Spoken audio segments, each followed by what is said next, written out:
আলো চাইলে আগে মুক্তি দাও। মোহাম্মদ মাসুদ বিপ্লব। আমার আলো চাইলে প্রথমেই মুক্তি দিতে হবে আমাকে, কারণ চোখে কাপড় বেঁধে তুমি সূর্য দেখতে পারবে না। ঘরে তালা দিয়ে তুমি আলোকে বন্দি রাখতে পারবে না। যেমন কাঁটাতারে বেঁধে দিলে অরণ্যের পাখি গান গায় না, তেমনি অন্ধকারের খাঁচায় বন্দি করলে রোদেলা ভোর আসতে পারে না। তোমাদের দিন নেই বলেই রাত এত লম্বা হয়েছে। কালো অন্ধকারে মুখগুলো দগদগে ক্ষত চিহ্নে ভরা। আজ আর তারা চাঁদের মতো নিষ্পাপ নয়। আমাকে কে বন্দি করল? আমি তো কেবল জানতে চেয়েছিলাম কে ঠিক করে ন্যায় আর কে মাপে অন্যায়ের দাঁড়িপাল্লা। কার কণ্ঠে থাকে সত্য বলার অধিকার। বিচারের সাদা চাদরের নিচে লুকিয়ে থাকে ধারালো কাঁটা। আইনের ভারী পায়ের তলায় পিষ্ট হয়ে যায় মনুষ্যত্ব।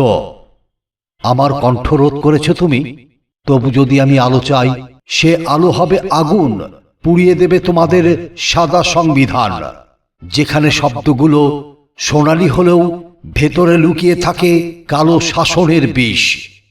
আমাকে মুক্ত করো আগে, তারপর আলো চাইবে তুমি, কারণ বন্দি আলোর শপথে কোনো সূর্য কখনো উদয় হয় না। যদি তুমি অন্ধকারের কারাগারে রেখো আমাকে, তবে আমার আলো তোমার বুকের আধার ছেদ করবে না। আমার মুক্তি ছাড়া তোমার আলো হবে কেবলই হাহাকার, আর সেই হাহাকার ভেঙে ফেলবে তোমার সব তালা, সব শিকল, সব বেঁধে রাখা শৃঙ্খল। অন্ধকারের বাঁধন চিরে চোখ খুলে আমি হাঁটব স্বাধীনতার পথে। সেই পথে ঝলমল করবে আমার আলো সত্যের দ্বীপ হয়ে। অস্তমিত দিনের শেষ ধুলো মুছে দিয়ে আবার আসবে ভোরের নতুন রং। তাই বলছি, আমার আলো চাইলে আগে আমাকে মুক্ত করো। কাপড়ে চোখ বেঁধে তালায় ঘর বন্দি করে আলো কখনো ধরা যায় না।